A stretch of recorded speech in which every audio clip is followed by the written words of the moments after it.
get rich or die trying. You can't say that as a Christian. That's for rappers, man. That's for 50 Cent. There's a lie that is baked into the heart of Christianity, modern Western Christianity, which is that God is a transactional, petty creature that needs your money and your sacrifice and your time to be appeased for his anger at all of our wrongdoing. Just put the sec on the clock. I am realization. I'm going straight to the top.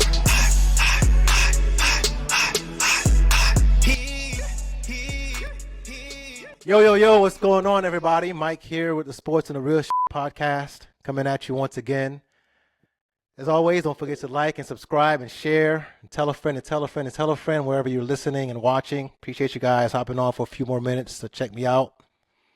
Check out the website, sportsandthereal.tv, sportsandthereal.tv. Stay up with the latest on me and this podcast and what's going on. Got a special guest today. If you guys have been around for a while, you guys saw a previous recording with me and this guy, Mr. Fred Bussey, author, historian, baseball historian, entrepreneur, overall smart guy. And for today's conversation, I think he's a perfect candidate to keep it real with us. So welcome to the show, Fred, before we go on. Welcome to the show, man. Mama, we made it. Mama, we made it. We here. So before we get started, first of all, Fred has a book out called Breaking Orbit, Rip Out the Irregular by Unearthing the Power Within. This book's been out for a couple of years, but a condensed version he wrote just for me, and people like me who don't read long books, who don't do good with very long books. I feel really bad whenever I say that. But The Lie That Keeps You Broke, and if you'll see why these books are perfect timing for today's episode. The Lie That Keeps You Broke, 30 Days to Crush Imposter Syndrome and Grow from Purpose to Profit.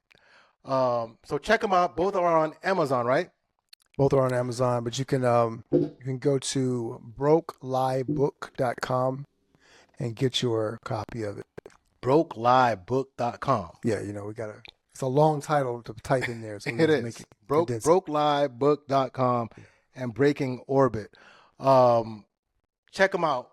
I know I'm about to read this shorter one, definitely. But I say today's episode is perfect timing for these books, y'all. So if you're new to here, it's a sports podcast.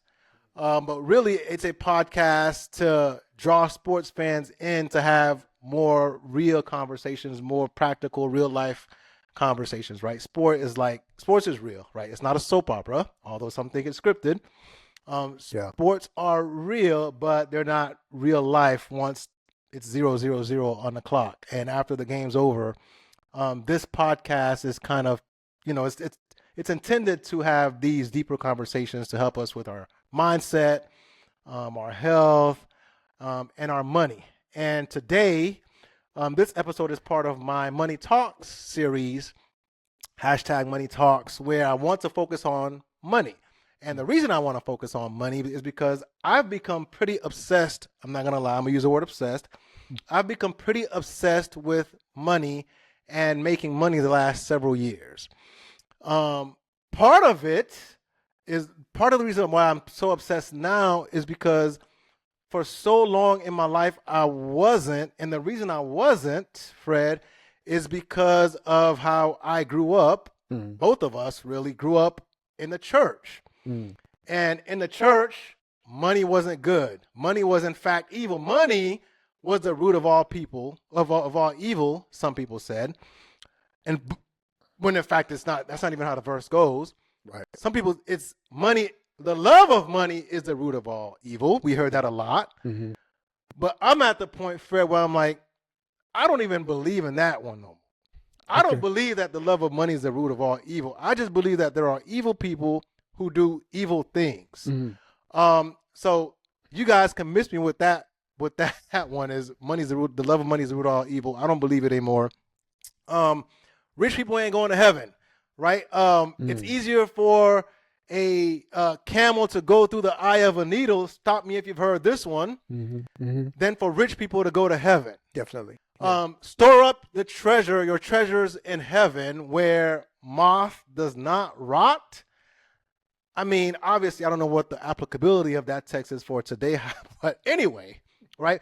These are all texts. These are all verses that you hear in church to tell you money is not good, not to chase money, not to love money, only to be followed by the pastor or the elder or whoever else asking you to donate to the building fund and to the poor person's fund. And well, if I don't have money, if I'm not allowed to make a lot of money, how can I support all these funds? So for the last several years, I've been on this journey with myself of how should I actually feel about money? What should my relationship be with money? And I've had conversations with my friends whenever I go back home. I feel like we have the same conversation every time, but it's worth it because we're like, man, why did nobody teach us about these things? Why did they make us feel bad for wanting money when cash rules everything around me? Cream, get the money. Dollar bills, y'all. How did we get to the point where the church is telling us, hey man, money's not good. Don't love money at all, essentially. But then, and that's New Testament teaching, but then in the Old Testament, everybody was a king. Everybody had a lot of money. Everybody had a lot of women, different conversation. But we just grew up in an era where we were told essentially to be broke. God essentially wants us broke. Why does God want me broke? Living in this world where everything is about money. So today we're going to unpack that. The mindset that is created because of growing up in the church, the bad relationships with money management. I can speak from my own experience that, growing up in that environment has caused. So that was a long intro, but it's going to take us right into the conversation. So I really wish you sit back and relax, man. I really wish you had more passion about this subject. I don't have any passion. I don't feel anyway. I'm not passionate. What do you mean? Well, what do you mean? So let's talk about that, y'all. So sit back, relax. I do want to say, right, a couple of things. This is not a religion bashing episode. If you want to, listen to stuff like that, there's plenty of people on YouTube and elsewhere who do that, right? We're not going to bash religion. It's going to sound like it. It may sound like it, but we're truly not bashing religion. It may have a slight Christianity, slight black Protestant Christianity angle because that's what both of us grew up in. Right. But my feeling is that, it's not just black Christians who feel this way, who grew up this way. Plenty of others outside of Christianity, within Christianity, have had this feeling of, oh man, I'm not going to go to heaven. If I'm rich, I'm not going to go to heaven. Right. If I love money. Right. All right. So let's get into it. So here's where I want to jump off. This pastor, and I'm not going to say where, we went to his, I think it was like either a Christmas Eve or a New Year's Eve ceremony. We weren't members of his church. We just happened to go visit that church on New Year's Eve or something. And he got up on stage. He was like, I don't know what he was talking about, but he made the comment, two things the church doesn't talk about enough. Right. They don't talk about money and they don't talk about sex. And those are two things that members, most, if not all of the members in the church struggle with. Amen. And that Amen. And that stuck with me. It has stuck with me forever. Now, unfortunately, he ended up passing because he was actually living a fast life, trying to live a street life as a pastor somehow. But wow. Okay. He ended up committing suicide. Pastor was out there slinging bricks. We believe. What's going on? we believe overdose something. Wow. All right. Yeah, he was living a fast life. So that doesn't negate his point. His point is valid. Why doesn't the church talk about money or sex enough? And why is it when they do talk about money, they take the negative connotation and make us feel bad for wanting money? Go. All right. First of all, I want to thank you for having me, man. Those who know me know I have a business advisory firm. We advise business owners on growing their business. I've been an entrepreneur for 25 plus years. And I'm 51 years old now. It's funny because my life is almost completely split in half in terms of mindset before and after becoming an entrepreneur. And the thing about that happened after I became an entrepreneur, gradually I started to break away from other thought patterns. I'd grown up having jobs, believed in the hustle, but I always kind of had an entrepreneurial streak in me. And the reason why I highlight that split is because as I grew in business, I started to see the disconnect between how entrepreneurs think and things that we're taught in the church when it comes to money and things like that, and how it affects you in business, right? So in business, when you first start out, there are limiting beliefs that you have, and those beliefs are tied to money. And Let so me get the book out. hashtag the lie that keeps you broke, right? So there are limiting beliefs. I call them anti-beliefs, beliefs that keep you stuck in a certain box or frame of mind. And it's very difficult to break away from those. And it's not until you start to understand what those things are. And for people of faith, people who've grown up in religious settings, the teachings around money, around materialism, around success, those things literally shape who we are. They shape who our parents were. They shape the lifestyles that they led. They shape the teachings that they imparted to us, and they shape the lessons that we caught from them, even though not even the ones that were taught. But there's certain things that over time, I'll give you a perfect example. If you go into any black person's house in America, you're going to go in their kitchen, and there's going to be a drawer, or there's going to be a cabinet under the sink that has all the plastic bags from grocery stores. What are you trying to say? What are you trying to say, man? It is Get to the point, Fred. it is innate in us. Somewhere we learned that we should save those bags for something, right? We use them for trash bags. We use them to carry stuff in the house. We do. And they are convenient, but it's also connected to this idea that of scarcity. That it's just, being frugal and not wasting money. True, it's a good thing. The Bible talks about, being wise with your money. But at the same time, there are certain things that we have laying around in our lives, in our homes, and in our minds that illustrate the fact that we believe money is a scarce resource. And that goes into being tied into the teachings that say that money is also wicked. In some way, it's evil. And so we often talk about being blessed and highly favored, and we look at people who have money as lucky, like they did something special to be blessed with it, but you can't have too much of it. And in some ways, we as a religious community teach that it's more blessed to be poor, Yes. than to be wealthy. Yes. As if the more money you make, the further you are from God. And Correct. that's actually not true, because if you look in the Bible, many of the patriarchs were actually wealthy people. Abraham was wealthy, right? Moses was a pharaoh, and yes, he came down and he was with the Israelites, but he grew up around wealth. Grew up with stacks. Yes, and and it was important for him to be able to understand how that worked. When we look at Joseph, who was sold into slavery, Joseph ascended to the ranks. He became prime minister of Egypt. He was wealthy. He controlled the money. Adam and Eve were created in the Garden of Eden, where jewels and minerals, the things that we call now gold, silver, those things that were in abundance. They lay around natural. Natural resources. Those things didn't get buried until the flood. So if we're looking back throughout even the early parts of the Bible, if you look at Jesus, the disciples that went with him, they were actually fishermen, and at that time, fishermen were wealthy because We didn't know that. That's I didn't know that, Fred. I'm not gonna lie. I thought it was all broke.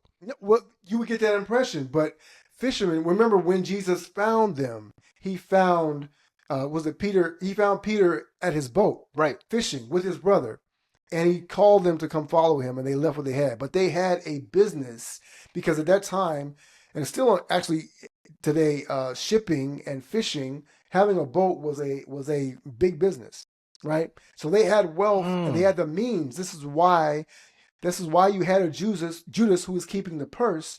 He was actually managing the finances, which means you had to have finances. Money. You had to have finances to manage. So if we look around, there's all these clues that tell us, the law of first mention says that the first time that God mentions anything, it tells us exactly how he feels about that thing. The first time that gold is mentioned in Genesis, he calls it good, right? So we see that God has a different view of wealth than we normally have been taught and think about. And so if we start to reshape that, examine that, question where these beliefs are that we have around finances, around money, around wealth, around business, around success, I think we'll find some very interesting things. And I'm sure we're going to dive into a lot of that here today. So, see, you just opened my eyes to a new thought. So I did not know, right, that fishermen was like cashing in back in the day. Yeah. I did not know that. Now that you're telling me, I could put two and two together. Salt was used as a payment of method. That's where we get the word salary from, right? So you had to get the salt from somewhere, right? So I could see that being the exchanges, and all that. So I could put that, but that never crossed my mind. So fishermen. So then, how do we get from, in the way we grew up, right? How do we get from everybody in the Bible was stacking? David had the cash. Solomon was the richest person ever. And he had 700 women. We're not going to get into that again. Well, interesting more conversation. Money, more problems. More money, more women. But all these cats, Abraham, all these people had a lot of money. Yeah. And we knew that. Right. But we get to the Old Testament, you said, fishermen had a lot of money. These guys had money. But the way it's presented to us is that they were broke. Jesus didn't have a home, supposedly. And, everybody seemed to be broke. Everything was about being broke. The New Testament text, like I said, storing up your treasure in heaven. Ananias and what's his wife's name? Caiaphas. Yeah. Ananias. Yeah. They had the money, but they ended up dying because they loved their money, I guess, too much, supposedly, right? Every example about money in the New Testament, at least that we hear about, is about money being bad, poverty being good, essentially. And even, I feel like it's an overall theme, right? So it's thematic in the Christian church to essentially it makes you feel like you shouldn't be the best, right? You shouldn't strive to have all the money. You shouldn't strive for, like, even texts that don't have nothing to do with money, texts that talk about all of your works are like filthy rags, right? People love quoting that. All of these things I feel like makes it seem like, man, should I be chasing this stuff, or am I going to hell if I chase billions? Right. Am I a bad guy, or all billionaires bad guys? Which is a pretty pervasive thought, right? For broke people is, if you're a billionaire, you must have done shame. Now, I'm not saying that all billionaires are good people. There are some who got their billions from being shady, but we go off like jump saying, if you're a millionaire, you're a billionaire, you've done some shady stuff. So all of that, to me, especially for those of us who grew up in the church, is couched in the fact that it's better to feel inferior and to be humble. This fake humility, right? Sermon on the Mount, right? The humble shall inherit whatever. Right. All of that is couched into Christianity, and I will say religion overall. And because of that, a lot of people don't reach their potential in life, whether it's financially or otherwise. Right. All right. So that's that. So here's what I wanted to do, right? We talked about the money. We talked about historically in the Bible, New Testament versus Old Testament. Right. My thought is, I want to understand, what do churches gain by, and I think I know the answer, but you can tell me your thoughts. What do churches gain by their members not being rich? Because to me, you should want all your members to be rich if you're the pastor. That means they can everybody pays their tithes, no complaining. They won't have any complaints when supporting the building fund. Right. But I personally think, I'll get your thoughts on this. I personally think A lot of pastors are scared that if their members were to become wealthy, they wouldn't have their church anymore. Their gig would be up if everybody was rich. What's your thoughts on that? I think that you're not far off base. There's layers to it, right? So let's look at historically what the church represented, right? What religion has represented. By and large, other than the Jewish faith, most religion was worship of deities. It was sacrificial, and the leaders of countries, the kings, were the ones who led the people in understanding or pursuit of whatever religious beliefs that the people had. So people might have a personal worship of deities, and then there was a king who would command, okay, we're going to give these sacrifices to appease the gods in time of famine, etc., etc. If we start looking back around the time of Jesus, right, when we had religious doctrine, there was no worldwide religion. By and large, people either believed in the God Jehovah or they believed in many gods. As a matter of fact, the word atheist actually was used for Christians initially because they didn't have a deity to worship. They didn't have an idol, right? So they were a theology without a God, right? They were theists, atheist, right? Interesting, right? So when Jesus came and he gave them, it was initially just a movement. It wasn't really a religion. These were people who were building this faith in community. What happened was, as the Roman Catholic Church became pervasive and as the Roman Empire began to grow, Catholicism became a means of colonization. So the priests were an instrument of the government, right? They were an instrument of rule. So they would go to foreign lands. They would indoctrinate the people with the Roman Church and the Roman version of Catholicism.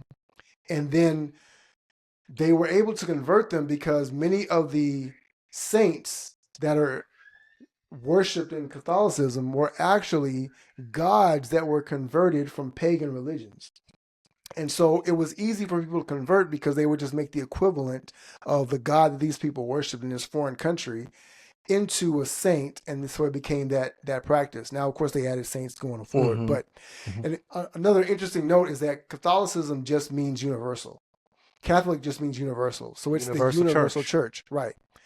So you think about that. So it became a means of indoctrination and, to some degrees, oppression, right? Because they used that, the belief that God was this savior, that they had to come through a transactional relationship, right? You had to pay to get your loved ones out of hell, out of purgatory, pray them out of hell, out of purgatory, so they could go from heaven, go into heaven.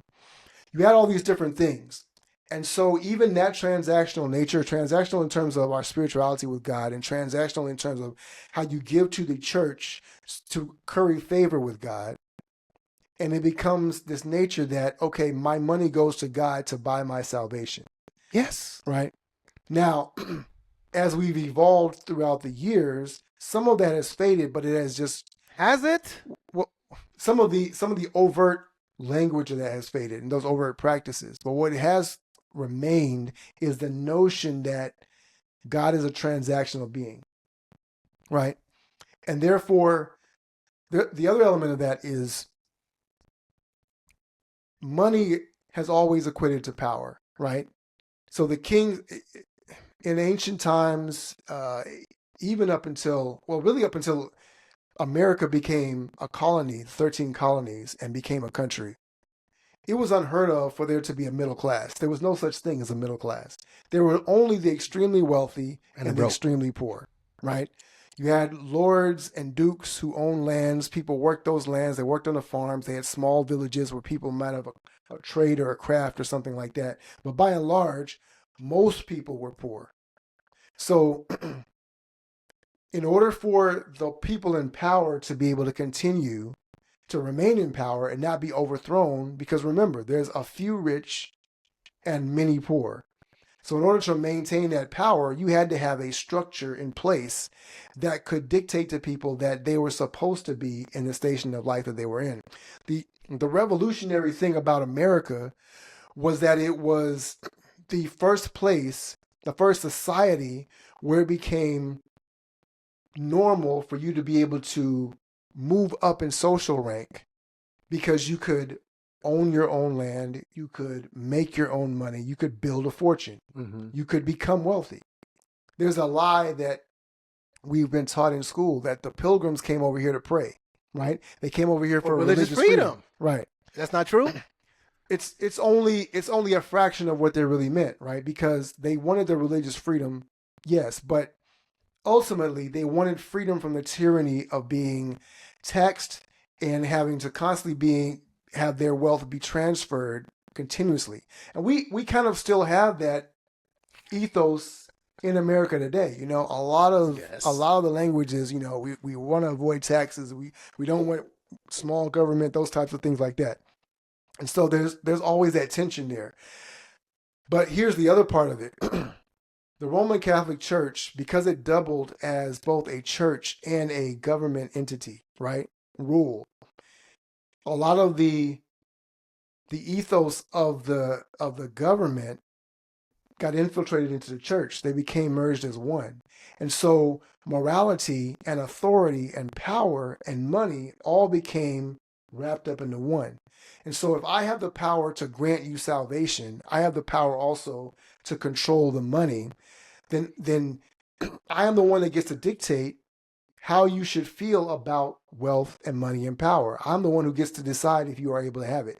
And so ultimately, currying the favor with God so that he will bless you with more money translates into, if you don't have money, it's because God wants you to be poor. If you have money, God's the one that blessed you with it. Or there's only certain ways that you're allowed to have money. In other words, only God can bless you with it. It's a lucky miracle. It's not something that you could do ethically and morally to be able to be wealthy. And a lot of people struggle with that even today. There's a lot of language that we have. You give a nod to the way that we talk about billionaires, right? And it's very, very easy to get angry at billionaires because people feel like it's just ungodly for a person to have so much money. Right. I ain't gonna lie, Fred. It does seem kind of a lot for one person. Well, how'd you get $1 billion without stiffing somebody, without doing something shady? There's a great there's a great experiment. There's a great analogy that I like to use to kind of help people to understand, because $1 billion is something that's very difficult for people to be able to comprehend, right? But think about it's a lot. It's a lot, but we don't even really realize how much more a lot it is than what most people want to be, which is a millionaire, right? Yeah, that's so true.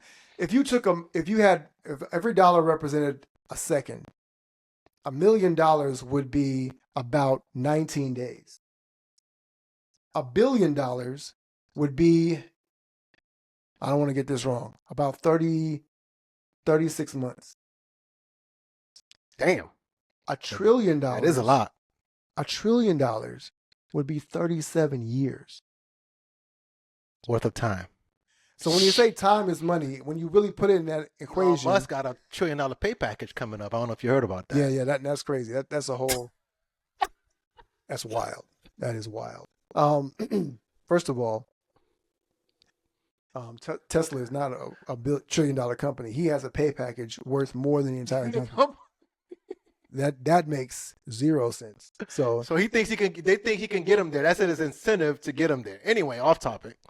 Yeah, I mean that's just relates to, that's an ego thing, and that's a whole nother conversation. Yeah. So power, money, all that stuff rolling into one. Those things all have factors to play in how we think about that. So the conversation that we have about billionaires, one thing I always like to point out whenever I get into these discussions is the fact that when we talk about income inequality, and it is certainly a problem, but the bigger problem is not so much the income inequality, it's the income ceiling that most people have because of their thinking.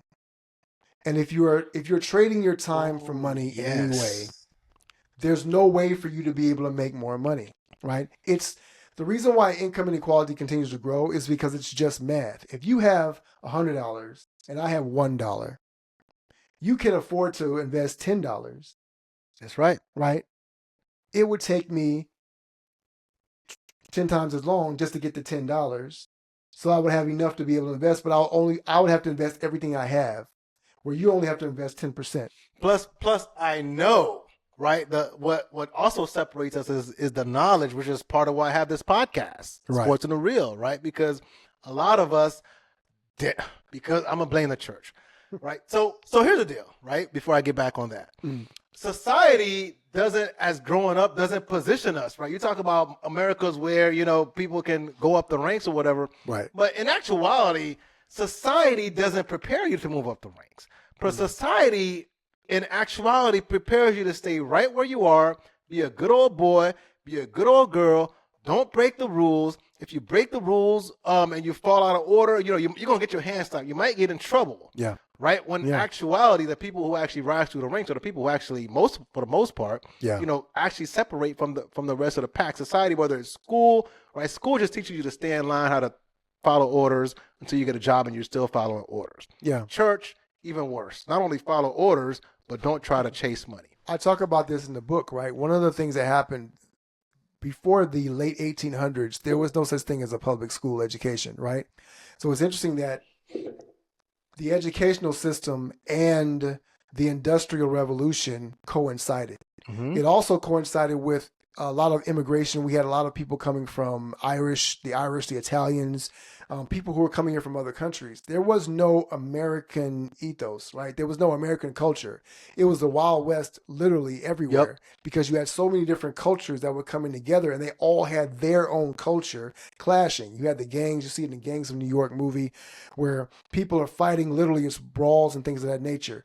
They had to teach people to be Americans. And so you had to come together and teach the history, teach sociology, teach all people who were coming here from all these different places, how to become a melting pot, right? So it was a social experiment, but also Rockefeller recognized that in the Industrial Revolution, as he's beginning to build these factories, as he's beginning to have these different industries, you need workers who are capable, who are educated enough to be able to do the work that you need them to be able to do.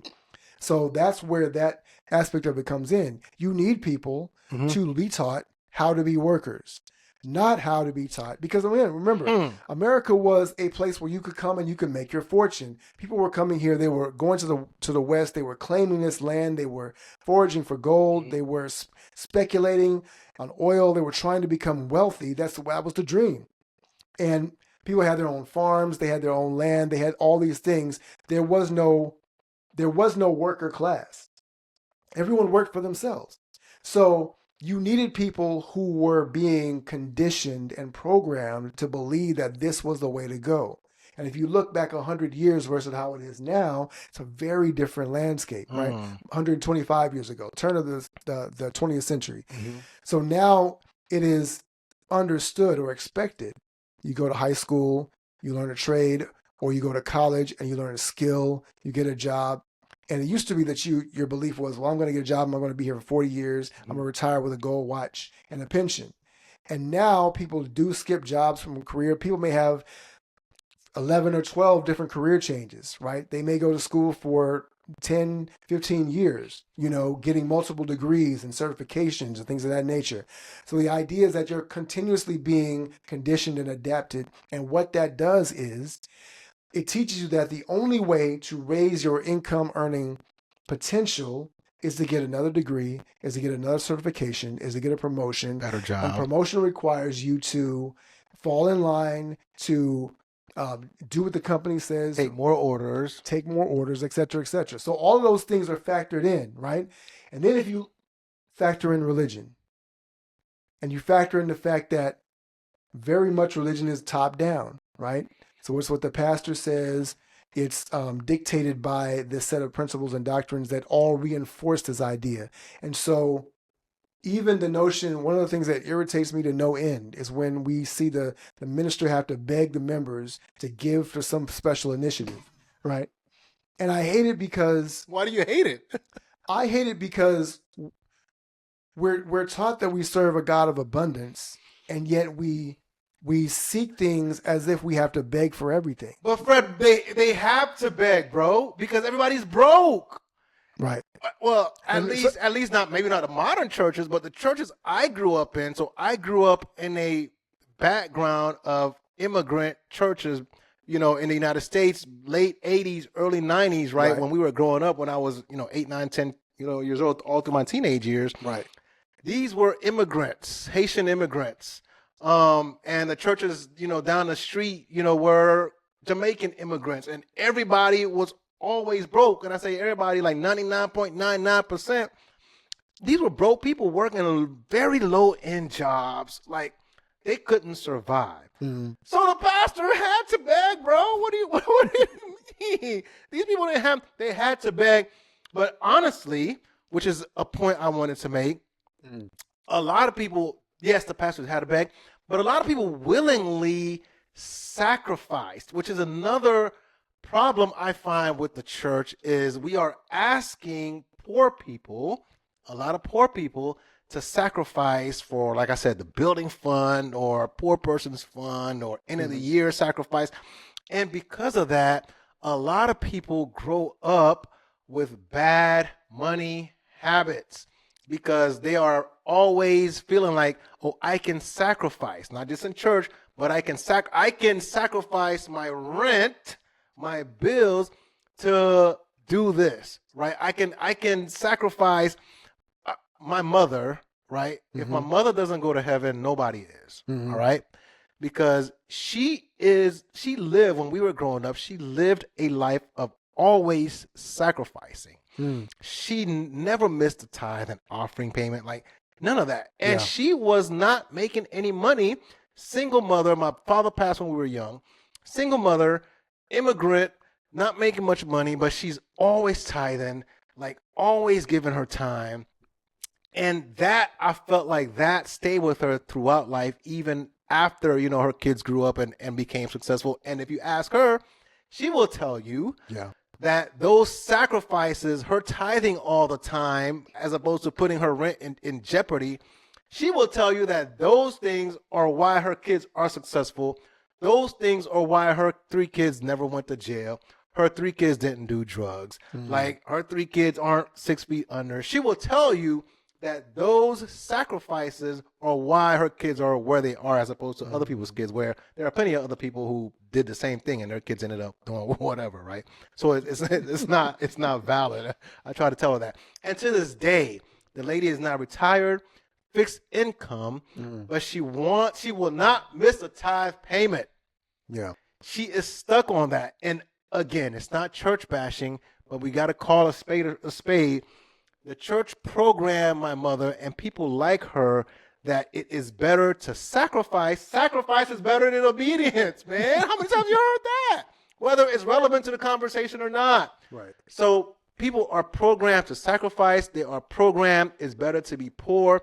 And all those things create, honestly, people who will never be wealthy because their mind is stuck. So a couple of thoughts on that. One, I remember Jamal Bryant said recently on a podcast, we make so much emphasis on making sure that people return the 10%, and we don't teach people how to manage the 90%. Amen. Right.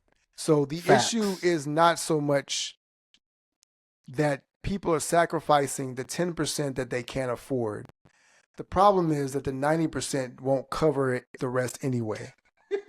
If you can afford to give 10% of your income, your issue is not the 10%. Your issue is that the 100% is not enough.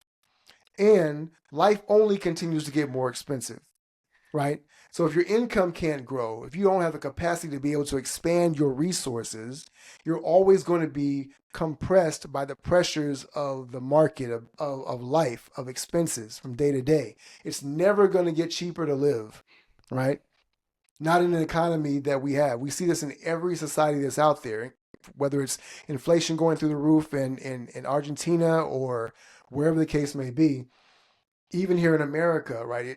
We've had record inflation for the past 4 or 5 years, and it's kind of gotten under control. But in the 70s, we had the same thing, and we see these explosions, and it puts pressure on people to be able to just survive. Terrorists. All those things, tariffs, you name it. So when you have that pressure, it already constricts your ability to be able to think clearly, right? Now, if you add to that the religious pressure or the belief that the church is the gateway to God, and therefore this sacrifice, the sacrificial giving, this 10% is an obligation that I owe to God, right? Rephrase. An obligation that I owe to the church so that the church will grant me the favor of God. And it's a very subtle distinction that we make. That when the preacher is asking, he's asking on behalf of God. As if God does not have an abundance in and of himself. The issue that I believe that we have is that we don't have an understanding of God's abundance and how he utilizes us, how he gives us naturally the capacity to be able to expand our own resources, right? To be able to understand how we can bring in not just more income, but we create more impact through our lives. And if we don't know how to do that, it doesn't matter if you're sacrificing 1%. You can hold on to that. You can hold on to that 10%. Keep the tithe for yourself. God says, I love a cheerful giver, because he'd rather for you to keep it than for you to give it to him begrudgingly anyway, because that goes back to mindset as well. It's really about all I have is this is all I can work with, versus a mindset of abundance and expansiveness that says there's more other opportunities out there and resources. If I continue to improve myself, if I continue to expand my capacity, if I lean into these divine principles of abundance that are all around us, right? I often say, we never walk into a room and ask or ask ourselves, is there enough oxygen in this room for me, right? We never run out of oxygen to breathe. Right now, I know there's a whole climate issue and things like that. But whether the oxygen is good or not, that's our fault. But if there's enough, it's because God has given that to us in abundance. And the universe works in reciprocity, right? We give off carbon dioxide. The trees give us oxygen. There's an abundance of that. And the only way that we mess with that balance is if we start stripping away those ratios so that things don't work. But the same thing is true in the principles of our lives. There's no shortage of ideas. In fact, multiple people can have the same idea, use the same idea, go out and make a product, and all of them can make money. Yep. Right? And the only limitation is how you think about being able to serve people, or the extent to which you're actually using your gift or your skill set to make a great product that serves people at a higher level. But ultimately, there's no shortage of capacity for everyone to be wealthy. Everyone could be a billionaire if everyone had the billionaire mindset, right? That's just my firm belief. The concept of scarcity, though, it's everywhere. And the concept of a lot of people, I was asking about pastors, a lot of people make their living off of the concept of scarcity. The church, like I said, makes a living. Pastors are scared that all of their members will become wealthy one day and bounce, right? So they have to preach scarcity. They have to preach that, God doesn't want you rich, essentially. But our government does the same thing too. Like to stay in power or to vote for this guy, he has to tell you that Mexicans are coming to take your job, and Haitians are coming to take your job, and they're eating cats, and these are bad people, right? Like, so this concept of scarcity is not just in the church, it's all around us. So you talk about abundance, which I agree with, right? It's a huge world, and we don't inhabit half of it, right? It's a lot of empty space there for us to live in, right? But we have to preach, governments, churches, we have people make money off of scarcity and lack, because that's how most people, I feel like, react to that, right? Most people react to fear of what you're going to be missing out on. Yeah. That's why certain people vote certain parties, right? Because others are going to come take it, as opposed to other parties who are trying to preach, there's enough room for everybody, and, that abundance probably don't hit as well as, I'm going to be scared. Let me hold on to what I got, and I don't want any immigrants close to me because they're going to take it. Right. Well, I mean, fear is the easiest thing to trigger the amygdala. Yep. Right. So it's easy to use that language because it gets people worked up and they feel like taking action. And when you are telling people that I'm the only one that can fix your problems, right? Or that I'm the only solution. Coming to our church or let me be your mayor or your governor or your president.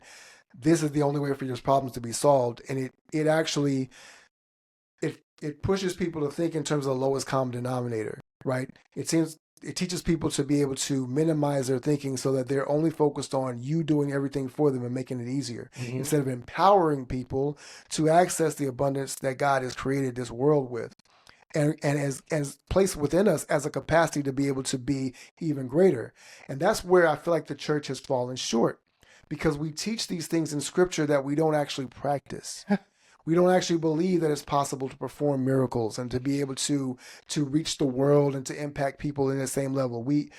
And to a large degree, we have become victims of our own sinful thinking, and we're not accessing the real teachings that God has, right? There was never any shortage of miracles that Jesus could have. Just say it, Fred. The church is powerless. We act powerless. We certainly act powerless. We're constantly begging each other for money. We are looking at the narrow, empty end of the glass. It's really interesting because think about it this way. We're so conditioned that we feel a way about pastors who have mega churches, and certainly some of them have abused their power. Prosperity message. But we call them we call it prosperity preachers, prosperity gospel, which when you think about it, what does that even mean? Because what's the opposite of prosperity? It's poverty. So either we're preaching poverty or prosperity. Which one would you rather have, right? And if the Bible says my Father is rich in houses and lands, then what part of the gospel does not relate to prosperity? I know that we have the Beatitudes, we talk about humility and things of that nature, but we have examples of both wealthy people who had great relationship with God and poor people who demonstrated their trust and love and loyalty to Him and worship of Him. So it's not the money per se, right? And if you look at it this way, in a time where most people were poor, it's more likely that you would have more stories of more poor people, but yet we have a fair ratio of each, which means that there are certain principles that some people were applying outside of royalty. There's principles that certain people were applying that we ourselves can learn. And that's the powerful thing about it. It's why I wrote the book. It's why I love to talk about it and work with business owners, because when I became an entrepreneur, I really understood I had the capacity to be able to buy back my time. I had the capacity to be able to create a future for myself and my family. I had the ability to be able to do whatever I wanted to do, and that God was pleased with that. And He really wants that. He wants all of us to be able to discover our superpower, our gift, and to be able to lean into that. And yes, to prosper, right? When I talk about the lie that keeps you broke, it's not just broke financially, because first you have to free yourself mentally. Mm-hmm. What did Bob Marley say? Emancipate yourself from mental slavery, right? So you got to be able to break the bonds of those anti-beliefs. You got to be able to figure out, how can I reframe my thinking that allows me to crack the code and be able to access in abundance those things that are there for me, right? Freedom, joy, peace. Yes. When people talk about chasing their passion, when they talk about that, what they mean is, I don't love what I do. I don't wake up in the morning excited about where I'm going or what I'm up to. I want to be able to pursue something that fills me with joy. Well, it's very rare that people who do that do not have the capacity to be able to be happier, have better relationships, and yes, to build more wealth. And even if they don't, there's still the principles available to them to be able to implement and execute on that will allow them to be able to do that. And you're much more likely to do that when you're a person that is at peace with who you are and what you're doing than someone who is under the thumb of their boss, under the thumb of this corporation, under the thumb of their own limited thinking. We've got to be able to break free of that. And that starts with your thinking, your understanding about who you are, and understanding the lies that we've been fed for centuries about who we are. So you talk about how do we break away, man? But you can't break away if every week you're sitting under listening to a cat who's telling you how bad you are, man, and how broke you should be. I talk about filthy rags. I mean, it's my guy Matt, who's a mental health therapist. He talks about this all the time, right? Is your mental. We keep feeding our mental the wrong things. And I'm sorry, church folks, but if you're sitting under a pastor who's always talking about, you're not good, you're sinful from the very beginning, we're told we're sin. Our kids are told, which is a big reason why a lot of people my age, me included, have kind of, distanced ourselves from the church and some just flat out, left the church, because the church constantly is telling us from the very beginning, we're not worthy, we're not good enough.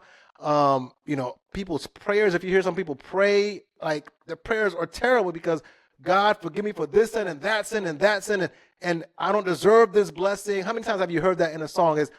It's hard to break away when you're being constantly fed the same negative images and the same poor thoughts about yourself all the time. You can't break, unfortunately, you can't break away because, your mind is messed up. So you talk about breaking away.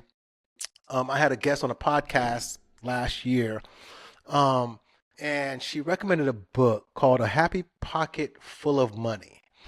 And in that book, the author talks about, it gets to a point where he's like, say it out loud, repeat it out loud. I love money and money loves me. And it was so hard for me to say that because I grew up in the church. Yeah. And I was not allowed to love money. Money is the root of all evil, or the love of money is the root of all evil, whatever it is. When you grow up hearing that money's bad, it's hard to say, hey, I love money. So part of my transformation has been to say, hey, I love money, money loves me. And being okay with saying, I want money, and I want a lot of money, and I'm going to chase. Saying you're chasing money, get rich or die trying, you can't say that as a Christian. That's for rappers, man. That's for 50 Cent. You can't say that and say, oh, you're also trying to get to heaven. So there's a lot of things that we have to change and stop feeding our mental in order to actually get to a point where people break free from those chains. So I want to talk about those things, right? Some of those things are maybe, we'll call them under the spiritual realm, and some of those things are more practical in the material world of changes that churches, religions can take if they're truly looking out for their members, right? In order for them, to live your best self, to get rid of those lies that keep you broke, to become truly wealthy, right? So let's go through some of them, and you can throw out some ideas as well. Sure. First thing I would say, right, on a spiritual realm, for those who are Christian, Protestant, right, who listen to music, our music has to change. A lot of our music ties with the preaching, which is, I'm not good, right? God had to save me. Silver and gold, right? Old school Kurt Franklin song, silver and gold. Right. I'd rather have Jesus than silver and gold. Like, people don't think of that stuff. So here's what I was thinking, right? Music, people underestimate music. We talk about, the impact of music all the time, but I don't think the music and words, people don't really think about the impact of music. Like, if you tell a broke person who's already broke and suffering that I'd rather have Jesus than silver and gold, guess what they're going to do? They're going to chase Jesus as hard as they can than to chase silver and gold. Like, we don't get the concepts of how music, similar to rap music. We talk about, people talk about the impact of rap music on a generation where, rap music, teaches kids to do bad things and sell drugs and they kill. And it's true, right? Especially black kids, right? If the people you look up to and you see on TV, they're telling you, the only way I got out the hood was to sell dope and kilos and move kilos and things like that. Guess what you're going to do? A lot of kids are going to do that. So it's true. Rap and music can impact negatively. And this might be sacrilegious to some people, but church music does that as well to Christians, right? When you're telling somebody, I'd rather have Jesus than silver and gold, and they're already poor, they're like, I'm poor anyway, might as well chase this Jesus cat, because ain't nothing I can do, to actually get out of this situation that I'm in. So first thing, music we unfortunately have to do away with it. That might put a lot of people out of business, but I think we got to do away with it. What you think? Shout out to Kirk Franklin. Shout out to Kirk, good old Kirk. So essentially, we're just saying is that Kirk is keeping people broke. He's kept generations of people. While he was stacking his chips in Dallas. Sorry, Kirk Franklin. All right, Kirk is a devil. All right. Here's what I will say. I think that there are a lot of subtle messages. I think the message is not overtly about money, finances. I agree that there are things that we sing about and we preach about that undergird. That's a spiritual word right there. Undergird. That's a pastor's term. Undergird. That reinforce. That's the word I was looking for. I don't know why undergird was the first word that came to mind, but so that reinforce the notion that money is scarce and undesirable, right? So it does become a juxtaposition, right? Either Jesus or money. Yes. Right. And I think that is the faulty thinking that money is, if money is only good when I give it away, right, then I can never have enough of it. And therefore, the only thing that matters is that I'm just continuously giving it to God. And God, the thing about it is, God, even in principle, doesn't ask for all your money, right? I know we're going to talk a little bit more about sacrificing, but the notion that it's either or, right? And that God is a God of abundance is not one that wants us to have everything that we need in abundance and more, right? If you think about it, God could have just made trees with no leaves. He could have made an ugly world, right? It could be like wintertime all the time, right? He could have made it to function, but beauty is a function of life as well, which means that not only do we have abundance in terms of the necessary resources that we have, but also that beauty is in and of itself a luxury, which means that it's not just enough for us to walk around with life with just enough to scrape by. We all crave to have those creature comforts. We all crave to have sweetness, sweet drinks and dessert along with our meal and those things like that. The challenge is that when we get out of balance, right, we start chasing the things that are luxurious to the detriment of ourselves, because we find that whatever we are lacking in ourselves, we have this void that we're trying to fill with these things, which is not great either. So when we sing that song Silver and Gold, it's that I can have all the silver and gold, but if I don't have a relationship with my Creator, I'm in a much weaker place. And if I only have my relationship with my Creator, but I do not have these other comforts, or I do not understand that God is the provider of all those things, right? My every need and desire, then therefore I don't have enough balance, and I'm really lacking the understanding of God's character, because God has a character of love that provides for us in all those ways. So that's all I'll say on that. And shout out to Kirk Franklin again. I don't think he's holding us down. I think you can still sing Silver and Gold, but I think you need to understand silver. It should be silver and gold. Silver and gold and Jesus. Yeah. Oh my God. The gospel music, Kev on Stage, is hilarious. And if you've been to his show live, he talks about in black churches, everything is so negative. The music is negative, right? Yeah. Never would have made it. Like, everything is so terrible. I am this terrible person, which leads to my next point. Whereas in white churches, the music is different. It's like the people are already saved. They're lifting holy hands. They're already angels. They've been redeemed already. They're saved. They're in heaven. Whereas black people, we're still toiling the land, right? Like from the 1700s. What is going on? Which leads to my next point is changing the psychology and the messages. And listen, some churches, some pastors do it intentionally, right? They're trying to enrich themselves. They intentionally rob their members, right? I'm not speaking about those cats. Those cats are criminals. But the good-meaning pastors, the well-meaning pastors, still and elders, still spend a lot of time speaking negatively about people, which impacts their ability or desire to even grow in wealth, right? Even when they're not talking about money, they're speaking negatively about people. They're, they're bad. They're, like I said, filthy rags earlier. Everything is just you're not good enough. And because your mind is already being told that you're not good enough, you're not striving for greatness.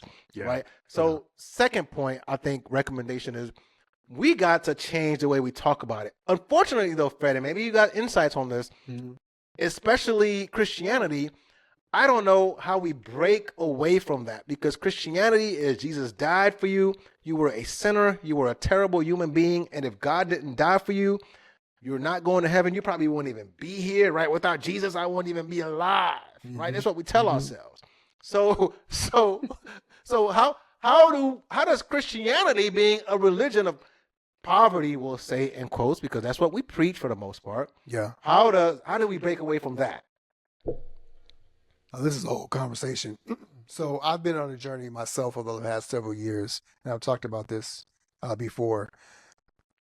One of the challenges that we experience in Christianity is that we are dealing with a lie.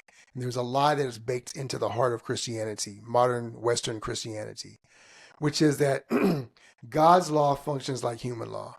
And the reason why that's important is because when we understand that human law says that morality is and sin is a legal situation.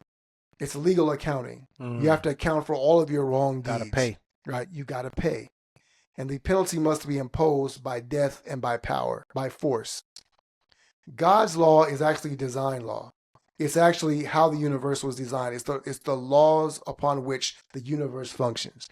And when we start to understand that, and we can read the Bible and scripture through those lenses, we start to see very, very different things than we're being taught from week to week in the pews of churches all across the world, which is that God is a transactional, petty creature that needs your money and your sacrifice and your time to be appeased for his anger at all of our wrongdoings, right? From the very beginning, the deception that was in Christianity was that God was someone who was untrustworthy, that he was keeping all the best parts of the world for himself, that he didn't want humanity to be like him, even though he created us in his image. So what does that tell you? That means that the same capacity that he has to create and to build and to use love as a foundational force, right? It's the same capacity that we have when we are aligned with his principles and with his law. But if when Adam and Eve sinned, who changed? Was it God who changed, or was it us? Right? We changed. Humanity changed. And so we were disconnected from and misaligned with that capacity to be able, our divine capacity, to be able to understand abundance. And so when you understand that the opposite of love is not hate, but fear, because the Bible says perfect love casts out all fear. It is the mistrust and distrust of God that disconnects us from him. We fear him. We're afraid of what he will do if we don't do what's right. And so there's a transactional nature to that. You live your life in this transactional mindset all the time. And you're always trying to account for what did I do wrong, not to get the outcome that I wanted, versus who was I created to be and how could I be more like that? And when we go back to that, we understand the source of everything that's good and perfect and beautiful and harmonious and lovely and powerful is in our Creator, is in our life giver, the life animator that is God.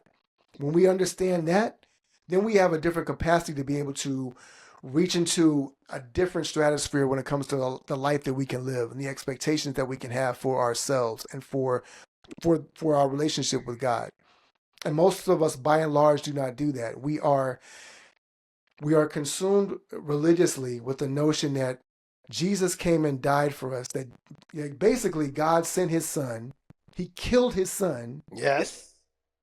Whole different topic, bro. To use his blood to shield us from sight so that we would not anger him, right? I have friends who say this all the time. Thank God for his blood that covers me so that God doesn't have to look on my sin. It's like, yes, that is the gospel. What do you mean your friends say that? That is the gospel. What if we reimagine that the gospel is not that Christ came to die for wretched sinners, but that Christ came to redeem reconcile and retransform his fallen creation. That we are actually created to be abundant and infinite in our capacity to be able to have life, to be able to create, to be able to love, all those things. We are created in God's image. If Jesus did not die because we are worthless. He came to die because we're so valuable. Sure sounds like it. That's how we make it sound. No doubt about it. That's how we make it sound. But in reality, you look at the scripture and it says, for God so loved the world, right? Not that he was despised, that he was disgusted, that I can't even stand to look at you. No, he so loved us. His love was so deep. He said, I cannot bear. And as a matter of fact, we even teach Jesus' death as a plan B. All right, well, what are we going to do now that they messed up? I guess I got to go down there and give my life for these sinners. No, it is, imagine if there was a mother that was watching her child and she's playing in the yard. He wanders into the street and she runs out and snatches him out of an oncoming car. Now, imagine a mother who stood there and just yelled and screamed and cussed at him while he got hit by the car and just, I can't believe he did that, right? We would look at that mother as if there was something wrong with her because we automatically associate a mother with her love for her children. It is not a second thought to her to save her child, even at the expense of herself. This is the same love that God had for us, that he has for us. But when we teach that he only did it out of spite or judgment or whatever the case may be, we turn him into a creature. We turn him into a version of ourselves at the lowest possible common denominator, right? And it's not who God is. That's why he sent Jesus to live. It's not just his death, but his life. His entire 33 years was meant to demonstrate what God is like in the flesh. What it's like when we as human beings can merge our divinity with our humanity and live at the highest possible calling that he has created for us to have. Man, that's a whole nother conversation of religion and Christianity and yeah, that's a left turn, but but it's all connected. Yeah, it is, but it's ooh, that's a deeper religious conversation. Okay, so the church, what you're saying is people have to get away from preaching about us being worthless and useless and preach about the fact that no, you are useful, you are great, you were created great, right? There is nothing about you that is bad. I'm telling you, man, in practicality and actuality, ain't nobody finna preach that, bro, unless they get called a prosperity preacher. Ain't nobody finna preach that because you lose people when you tell them they're good and to go make money. You make a lot. You get people in seats, butts in the seats by telling them they're bad, and they keep coming back for more every week because they're bad, and every week they need to be told that there is a savior. It's antithetical if that's the word. And the antithesis of Christianity is to tell people that, oh, you're good. Of modern Christianity, I should say. I don't know how it was back in the day, but modern Christianity is everybody's poor and you should be poor too. So here's another concept. All right, I talked about this earlier with my mother and everything. The concept of tithing and sacrificing. Yeah, I swear to you, that is a lot of people, if they're honest with themselves, they live a life of poor money management in reality because of the spiritual teachings of tithing and sacrificing, meaning you can't miss a tithe payment. That's what we're told. You skip a tithe payment, that's a sin. You're going to hell, you skip a tithe payment, or you don't give your offering, you don't sacrifice, right? The church leans into people's fear of hell to make them give, even when they don't have it. And that builds a lifetime of inability to manage your funds because it teaches you, in my opinion, that, hey, if I can always sacrifice, I can always, give or buy, even when you do start making money, I can always buy what I want now, and God will pay me back later. I'll make it back later. This concept of I'll make it back later. Somehow I'll get it back later, because in the church you were always sacrificing and somehow you made it out the other end, right? That is poor money management that is being fed. Like, to me, if it were me, right, but I'm no preacher, I would stop telling people to tithe. So you're saying tithing altogether? I would do away with telling people to tithe, because it comes across as a requirement. You talked about it earlier. It comes across as a requirement for going to heaven. So the widow's mite, like all these things, is like, the concept is basically, I owe God this money. Even till this day, right? You at Publix, I'm at Publix, and they're like, I don't have the money, but the cashier's telling me, to donate to, some homeless shelter, some Thanksgiving fund or something like that, right? It took me a while to feel okay saying, I ain't got it. It did, because I grew up in an environment where sacrifice, man, there is less fortunate. And it's true, there are less fortunate. And it's true, we should give and help out those who are in need. But leaning into making people feel bad, which is why I say not talking about tithing, not doing away with tithing and giving to the poor, and supporting the church, because you need those monies for the church to grow, right? If you're going to go to a church, how's the church? The church needs the funds, but we leaned into making it sound like it's a bad thing if you don't tithe every week and you don't sacrifice every time there's a chance to sacrifice, and that to me builds terrible money management habits that if people really looked at themselves, they will say, oh yeah, that's why I struggle with money, or one of the reasons why I struggle with money is because of, this sacrifice mindset that's been fed to me. So that's a very interesting take. I'm going to offer... Feel free to disagree. Well, I'm going to offer an alternative thought process, and I'm going to focus more on the 100 than the 10. Imagine that you had the capacity to be able to give to whoever it was, whenever they asked, without thought to whether you had it. How would that make you feel? Feel good. Right. So what if you focused on creating a life where financially you had the capacity, versus saying, I'm not going to tithe and give to church because of this, right? So it's instead of moving away from a thing that you hate, it's building a life that you're moving towards a thing that you love. Right. And so we don't preach that, Fred. No, ain't nobody preaching that. Yeah, but at the same time, there's nothing that says you can't preach it to yourself.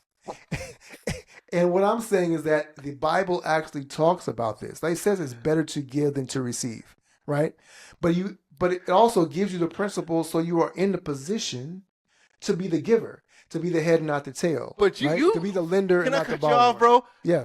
That statement, that verse is used against us. It is better to give than that's my point exactly. It is better to give than to receive. Meaning, it's better for me to give $5 here, $5 there, than to receive $1 million.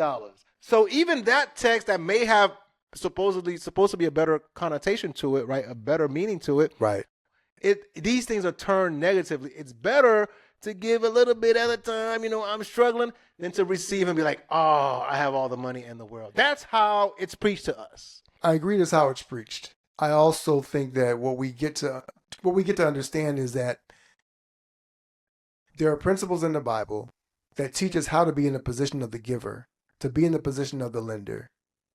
And if we're not focused on those things, then yes, we're always going to be scratching and surviving. We're going to be good times, keeping our head above water, making our way when we can, temporary layoffs, Dynamite. So we're going to be in that. And that's a deep cut for the Gen Z. What is he talking about? So, but that's literally the shift that we get to make. Because here's the other thing, and this is where I'm gonna reframe a conversation about what the church is doing. If you are sitting here saying it's the church's fault that I think I like a broke person, and I'm stuck in this pattern. And my rebellion is against the church and not a repositioning of how I think about money in general, right? I can leave the church and still think broke. True. Right? Facts. Because sacrifice is about investing in sacrifice. It's saying instead of putting this money here, I'm going to set it aside to grow later. It is a mindset that says that I'm going to plant a seed in the soil so that I can reap a harvest in the fall, right? And if you don't have that mindset, you're always going to eat whatever's in your hand. You're always going to be wasteful with the other opportunities that you have. You don't have the same access. I can say that as an entrepreneur, you see the world differently because we were talking before you started. You're launching a new brand, Purple Power. You're launching other businesses. You got different entities, and you're able to do that because you're starting to see the opportunities. You recognize a problem, you create a solution. That is a abundance mindset. You say the solution is there, I just have to find it, but it's all around me. Versus when you're sitting there living and you're looking at what you have in your hand and saying, I don't know if I can give this 10%. If I give this 10%, I'm going to be broke. Yeah, I think it's a very flawed way of thinking about it. Instead of thinking about, what if I had more, period? Yes, my 10% would grow, but so would what I have to give to my family, to myself, to others that I don't even know. When you have a mindset that says, that I want to be a giver, it changes things for you. And when you live with gratitude and I keep saying the word abundance, but when you live with this idea that everything I have is available for me wherever I look, then you start to find the things that are available for you everywhere you look. And now you're not sacrificing out of what you don't have, but the thing that you're willing to sacrifice for continues to grow, because the more you look, the more you're willing. Sacrifice is a loaded word in our culture now, but it's really about making a decision. The word decision comes from the Latin root decadere, which means to de, which is between, and cadere, which is the root of suicide, homicide. It means to kill off. So it means you must kill off one path or another, right? So it is a decision that we're making to kill off any other path but the one that we want. So if I want to be wealthy, there's certain choices I got to make. I'm not going to waste my time doing things that don't make me wealthy, right? And if you believe that giving honor to God financially is going to keep you broke, then it means that you're saying that God can't help make me wealthy, which is a larger issue, right? If it's between you and God, and remember, if God is the creator of all things, the giver of all things, our true provider, right?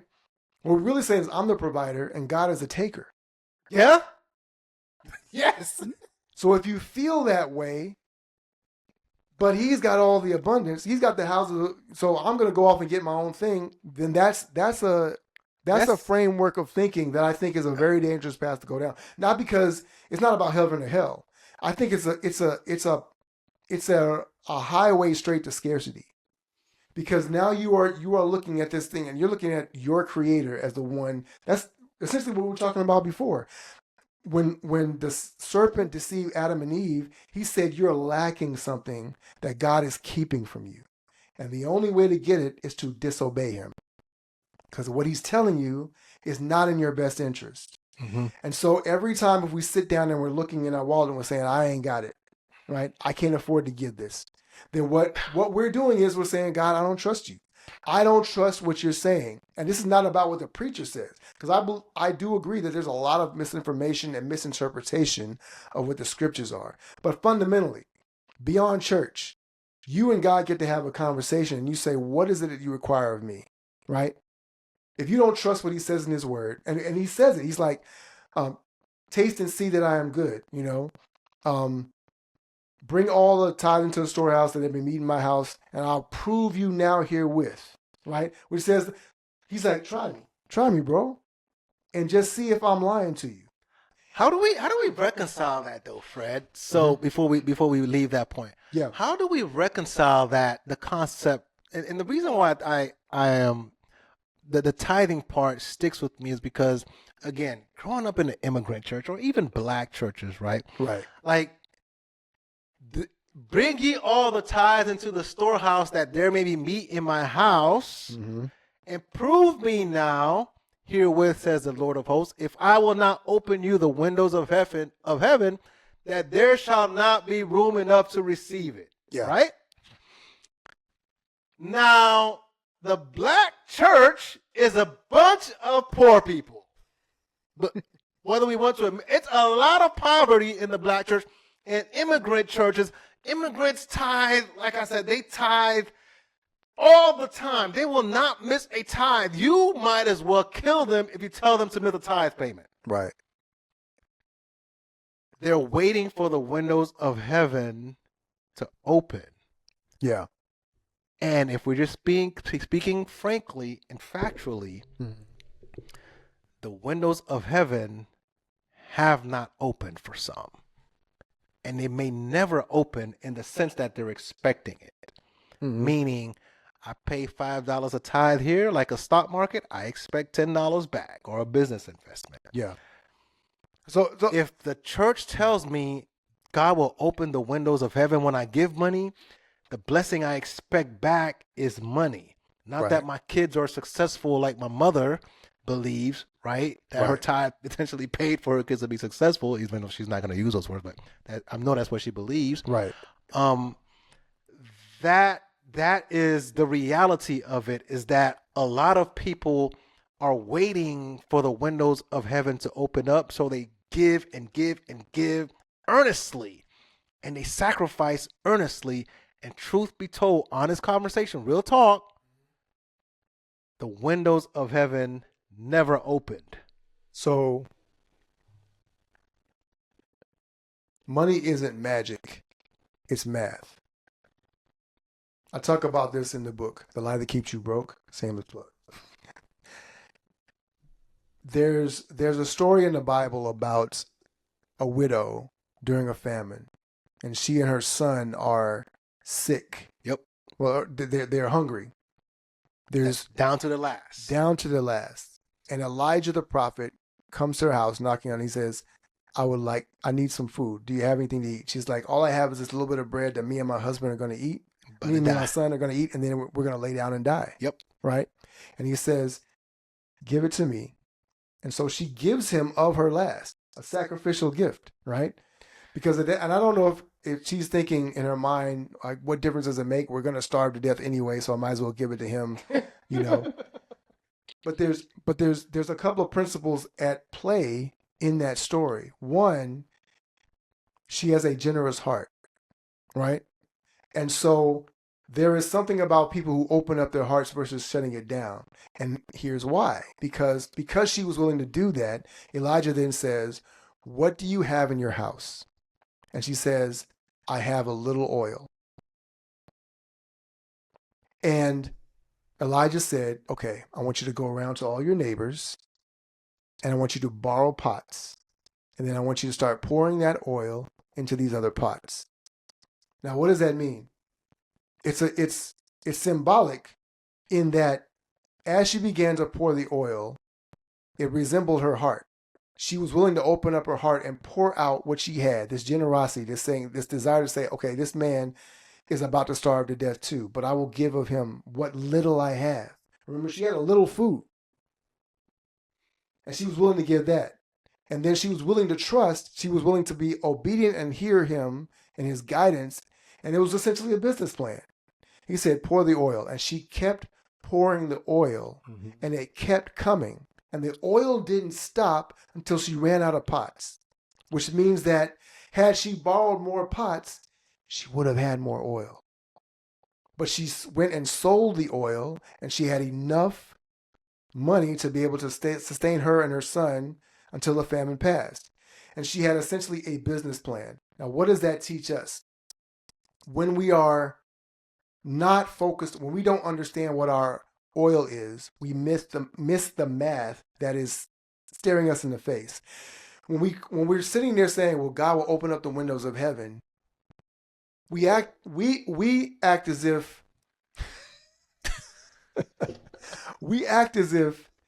it is It is the act of the money, giving the money, that activates the opening of the. And what I'm telling, Yes, that's how it's preached, bro. That's what I'm trying to tell you. that's how it's preached. But in actuality, the windows of heaven are always open. Ugh. God is not withholding anything from us. What happens is that we can't access it because we're the ones that are closed. In the Bible, God says, Jesus says, my kingdom come, right? He says, I came to bring my kingdom. The kingdom is not in heaven. The kingdom is in us. Store up your treasures, man. Store up your treasures. Store up your treasures in heaven. Yeah. Well, but listen, because a kingdom is a territory that defines who is the ruler. And what Jesus is saying is that I, God, want to be the ruler of your heart. When I'm the ruler of your heart, I have that territory. And what happens in a kingdom? There is abundance and wealth in the kingdom. And the kingdom is not someplace that's far out. The kingdom is within you. Going back to the story, the widow had the oil. She had a little bit of oil, but she had ultimate trust in the prophet and ultimately God. And that is why she was able to monetize what she had. The abundance was already there. Remember, she didn't have to go out and she didn't get an investor to be able to buy more pots. Because here's the other thing. She went and borrowed pots from all her neighbors. Their neighbors' pots were empty. Well, yeah, it was a famine. Right. She had a little oil, but she was able to borrow. Everybody else at some point had their own oil. None of them thought to do that. Who knows how many doors that Elijah knocked on and said, could I have a little bit of bread? They turned him away, right? How many ideas do we turn away because of our closed-mindedness, our lack of thinking, our lack of trust in ourselves, the lie that keeps you broke, the lie that tells us that there's a lie of lack, that there's scarcity, that we're not enough, that we don't know how, that there's no resources, that I'm black, that I'm a minority, that they're against me. That all those things can be true, and still, you don't have to believe them. You don't have to accept them. Trust that you have the oil, and you can pour the oil, and it will not stop until you run out of places to pour it. And I'm telling you that as human beings, we'll never run out of places to pour their oil. So that point you made about the windows of heaven always being open is actually pretty impressive. Again, that's not taught to us, though. That we're taught you tithe for the windows of heaven to open. We got to rewrite. We got to rewrite the Bible. If the Bible were rewritten, like, I feel like maybe a lot of people will come back to the church, because honestly, a lot of people left the church, like I said, because they're tired of being told they're bad. They're tired of being told they're broke and they should stay broke, while, watching people on social media going through their timeline of, well, a lot of people on social media are faking it, but still going through social media and watching people, flashing their stuff, and you're like, damn, the church is trying to, I can't, anyway. All right. So that's tithing. So here's a super controversial concept. Okay. The last of my spiritual ideas that need to change. Yeah. The idea that Jesus is coming back. Okay. And in the church we grew up in, it wasn't just that Jesus was coming back. Jesus is coming back soon. Right. That creates, I don't want to call it laziness, but that creates a mentality that Jesus is coming back anyway. Jesus is coming back soon anyway. What's the point of trying to get wealthy? If it's going to take me 20 years to get $1 billion, Jesus want to be back in 20 years, ain't he? Yeah. People have been saying that for a long time. Mm-hmm. Jesus is coming back. Jesus is coming back soon. Yeah. I would say we got to stop saying that. Again, it's sacrilegious. I'm going to hell for saying it. But to me, a mindset shift for the people, again, it's how people interpret it. It's not what you mean by it. People aren't even going to hear the but. You're not going to hear Jesus. They're not going to hear Jesus is coming back soon, but go ahead and chase your dollar bills, y'all. Get as wealthy as you can. They're not even going to hear that part because, again, you're preaching largely to poor people. So what they're going to hear and interpret it is, Jesus is coming back soon. What's the point? I might as well just, live my little measly life, humble life, right? Get whatever I can now, the little bit that I can get, because Jesus is coming back anyway. and take me to heaven with all the gold and silver and milk and honey is. I would say stop preaching that. But again, that's just me. So, hot take. I'm actually going to agree with you Oh! in the principle. Turn of events, bro. I'm going to agree with this part of it, right? Which I think that there are many people who do fall into that trap. Jesus is coming back soon. I don't have to worry about money. And I know people that have done that. They go live off the grid. Yeah, they go off the grid. They, and there's people who are not religious who do that as well. It's a lifestyle choice. But when it's prompted by or fueled by this notion that wealth is not important, that money is not important, whatever the case may be. And I'm not here sitting here to tell you that you have to be rich. What I'm saying is that in Genesis 1, God does two things. He gives man dominion over the earth. And in Genesis chapter 2, he gives him a command to be fruitful and multiply.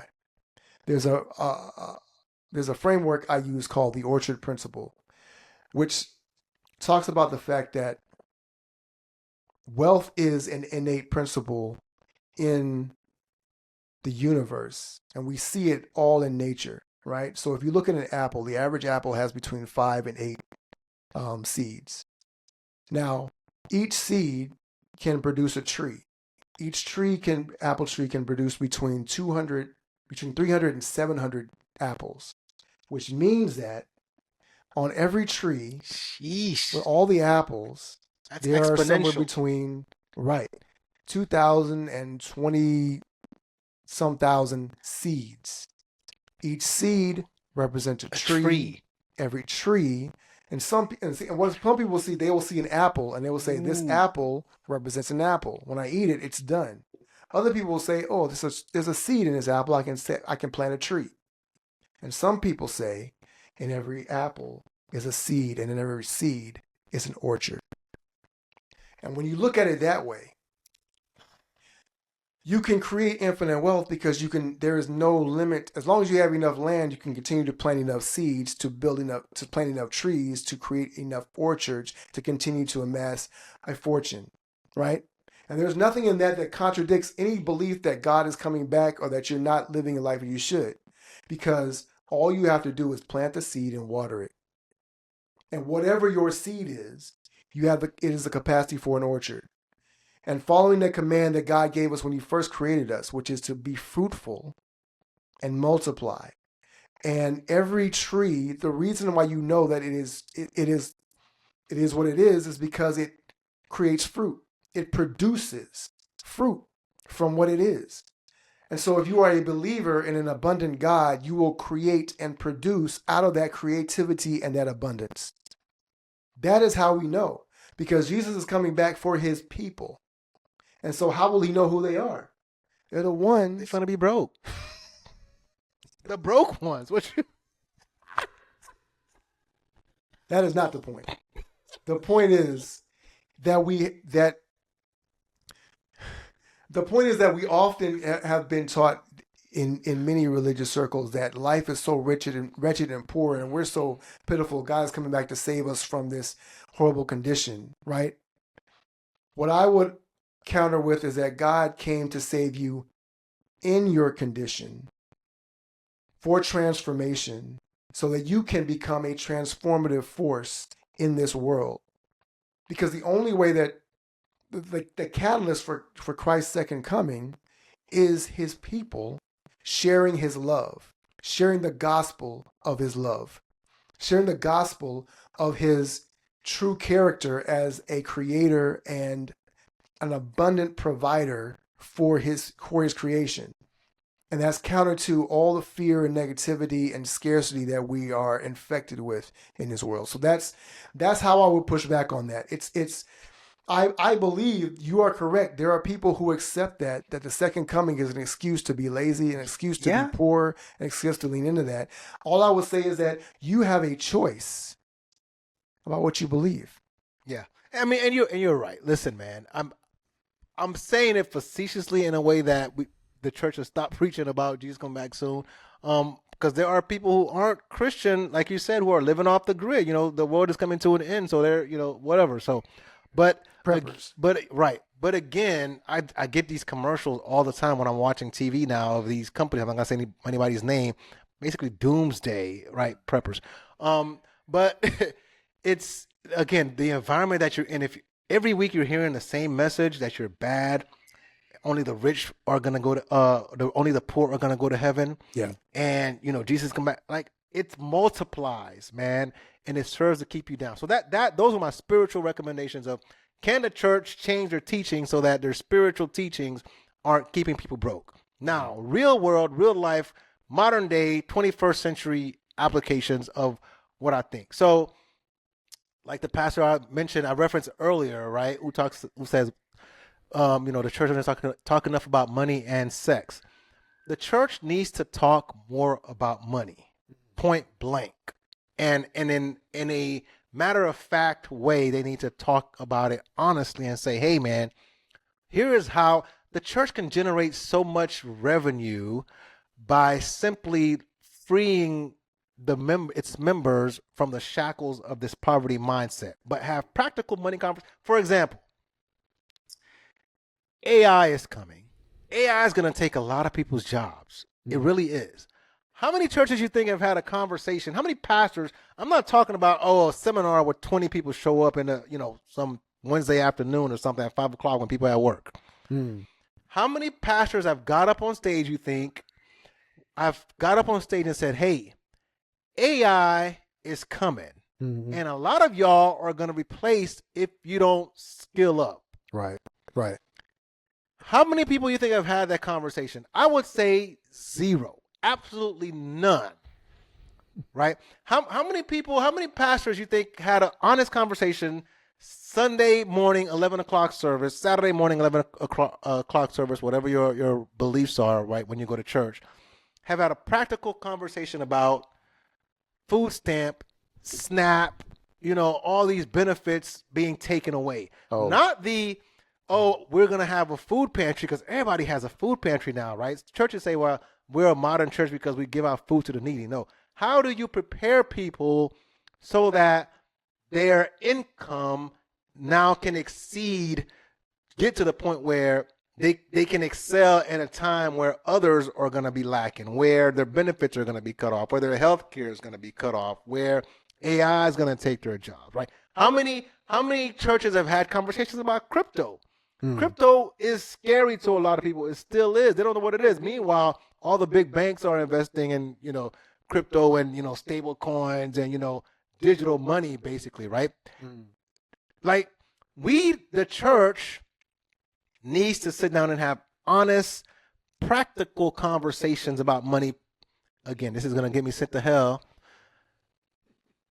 We need to close the Bible a couple weeks out the month and actually just open like the Wall Street Journal or something and just have experts talking about money. Hey, man, this is how you open a business, an LLC. This is how you make money from the LLC or a C Corp or S Corp, right? Which is best for you, right? Whatever it is, right? This is why you should do this with your taxes and your 401k. Like, have actual conversations that people will benefit from and allow them to get ahead. Now, if they choose to not take advantage of it, that's on them. But you, as the pastor, the leader of the church, you need to have these conversations that people know, hey, man, next couple of years, you might not have this job, this call center job that you have. They're going to have AI making calls, man, and talking like you. They're going to sound just like you with your accent. Right. We have to have those conversations and real conversations with people to set them up to grow, to be wealthy, to make their money, to keep their money, invest their money, make money while they're sleeping, which is where wealth actually comes from.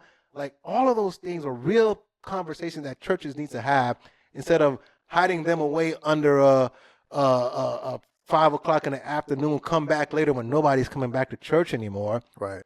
To have this conversation about, money and spend most of the time talking about tithing and sacrificing anyway. Right. So you could tell where I've been. But so churches, need to be real and have real world conversations. If I were to make one recommendation, right, have real world conversations, close the Bible, 11 o'clock service when everybody's there, this is what's coming. Empower the people so that they can actually thrive in this world and not have this mindset of scarcity and, I'm going to go to hell if I'm rich and all that stuff. So I am going to actually go further than you. Oh, okay then. Okay. I agree. I think that it's long past time that we start having conversations. And I think that our churches that are having some of that conversation, maybe not about AI and crypto, certainly that would be cutting edge. But I think not just in churches, not just in the black church, but in the black community at large, we have started talking about financial literacy as if it's the goal, right? If your kids only learn to read, how long would you applaud them, right? Right. So we need to go beyond financial literacy to financial mastery. We need to be getting our graduate degrees in financial mastery, understanding how to not just have a good credit score and start an LLC, but how can we start to, I think something like 80% of black businesses, no, it's more closer, it's over 90% of black businesses do not employ more than 2 people. Right, so we're all solopreneurs out here hustling, trying to get support from each other. Right, and what we really need are corporations. We need Targets. Yes. We need our own Walmarts. We need our own Procter and Gambles. We need all these things, but everybody has to scuffle for it by themselves. We don't have enough of that financial we don't have enough of the financial infrastructure, both mentally and financially, to be able to do that. And I think the church represents a foundational piece of that. Dr. Claude Anderson talks about the different benchmarks that it takes to have a true community, right? And the black, it's part of that is your own banking, your own hospitals, your own grocery stores, your own Black Wall Street, all those different things, aspects, right? We lack a lot of those things, and that comes through understanding financial mastery. We have different people who own different pieces. We have a few billionaires, but we do not have, by and large, an understanding and an escalation, an ascension path for us to be able to ascend through the different levels of financial understanding. And I think that all those principles are there in the Bible, right? It's not just about people, becoming a coach. It's not becoming motivational speakers, and those are the only types of people. It's not just about real estate or being a doctor. There are hundreds of ways to become wealthy. It's never been easier to become wealthy. Say it again. Than it has in this country at this very moment. You talked about AI replacing people's jobs, but AI is also making people millionaires. 100%. Because it's possible to be able to shorten the curve, to be able to compress time and be able to create wealth that would have taken you a year, 5, 10 years to be able to do. A ton of money. You can do those things now. There are all these resources to be able to tap into. There's Shopify. There's any number of platforms out there that can allow you to be able to do that. And you don't necessarily have to go out and raise a ton of money. Right. If you understand, and between that and YouTube University alone, you could be able to figure that out. And then for those who have businesses that have employees, it's incumbent. I work with people who are satisfied with making $1, $2, $3 million a year in their business. And there's nothing wrong with that. Pretty good amount. There's nothing wrong with that. But if you have the capacity to make 10, 100, or $1 billion, go for the max. Right? Because that's what we need. We need more of those companies in our churches and in our communities. And that starts with a mindset and understanding to be able to embrace the possibilities, the potential that's there, and to recognize, most of all, we've been talking about it all night, that God is not against you being wealthy, that God does not need you or require you to be poor for him to bless you with favor and to look at you with approval. You are not validated for your poverty and your lack. That's nowhere in the Bible. And although there are stories of people who were poor and received favor, it was not because they were poor that they were favored, right? It was because they recognized that God was their creator, that he was their savior, redeemer, and provider. And if we learn to do that ourselves and learn to tap into that and go beyond the financial literacy piece, you don't look, learning how to count is the ABCs. That's the basics, of that, bro. Right. We got to get beyond the basics. That's all I'm saying. Close saying. the Bible. Close the Bible, man. I'm going to say start to open the parts of the Bible that actually teach you how to have the kingdom building wealth principles, right? Wealth building kingdom principles. We're going to pray for Mike, but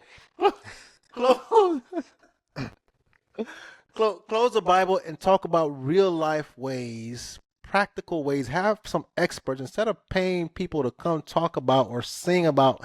Like, dude, listen, man, I'm going to hell. I know y'all kicking me out. It's all right. Have real practical conversations about money and becoming wealthy. The practical path to wealth. Stop focusing on the negative. Stop, trying to keep people down. Feeling like if people get rich, they're leaving. Well, it is what it is, man. There is so much potential. If a mega church, let's say a church has 300 people. That's 300 people who can become wealthy and turn this church into a bank, like its own bank, its own like Wall Street. And yeah, there are external factors, right? I'm not going to be oblivious and say, well, there are, but you talked about it earlier. There's no excuse, right? Saying I'm black. Oh, there is no excuse, man. Make it happen. Stop making excuses. So that's what I had, man. I don't know. You had any final thoughts? I feel like people gonna feel like I hate the church. I have feelings against the church. I ain't gonna lie that, but I don't hate the church as much as it may sound. I think that we do get a challenge. I don't think there's anything wrong with challenging conventional thinking. I do it all the time, just myself, and I make a practice of challenging people's thinking because we need to be able to examine what our thoughts are in order to be able to understand where we are and where in terms of where we want to go. And I think that this conversation is a start. Hopefully it's prompted some people to be able to start thinking about things about finances and money in a different aspect. And there are people out there who are making good money, who may be listening to this podcast and still recognize that there are limitations that we have. Because again, if you have a $10 million business, but your limitation is keeping you at 10 million and you could be at 100 million, then you're broke.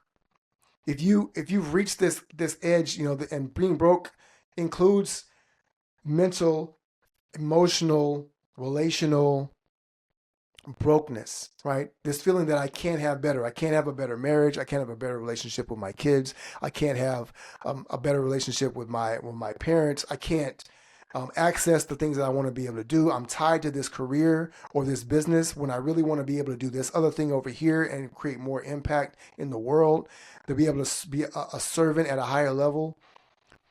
Abundance is available to all of us, and until we are free of the lies that keep us stuck, that keep us broke, we're always going to be in the same position. We're going to be in the same position that we are. And there's nothing more painful than yearning for something more and having to settle for what you've got. Wow. In other words, go get it. No excuses. Don't let the church, whether you still go to church, whether you don't go to church, don't make no excuses as to why you can't reach your goals, your financial goals or any other goals. Hey man, we're going to wrap it here. Great conversation. Thanks for having me, bro. We went long again. That's the only way we know how to go. That's the only way we know how to do it. These conversations can go on for days, man. But appreciate y'all hanging out. Mike, Fred Bussey, check out the books. I'm going to put them in the show notes. You're welcome back anytime, bro. Appreciate it. You guys have a good week. And we'll catch you guys next time. Sports and the Real Shit. Mike, Fred, we're out. Peace. I'm going straight to the top. Just put the stack on the clock. I am Rihanna's a shot. I'm going straight to the top.